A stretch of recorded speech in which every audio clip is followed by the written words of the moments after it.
was an amazing experience today, and I am extremely thankful to HT School for inducing that energy in us, because as they say, only an energized person can translate that energy into the students.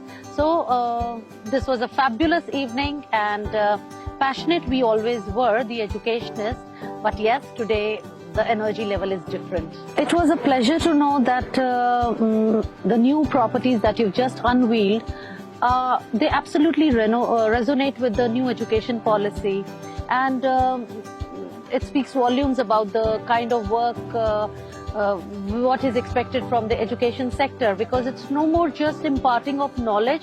I think education, the word education has taken a paradigm shift. It's more about workshops, seminars, symposiums, interactions and trainings, and I think the new properties talk cover it all.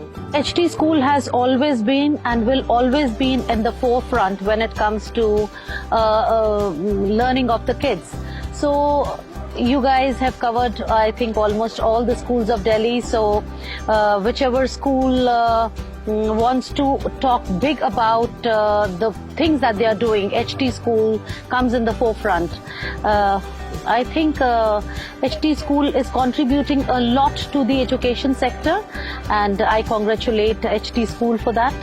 There should be a lot of excitement, because if it leaves me excited as the principal, I think students, they get a platform to enhance their knowledge and come in contact with great people from different fields. I think your entrepreneurship is something great, and then the Codeathon, I think it's all a very, very exciting curriculum that we are looking at.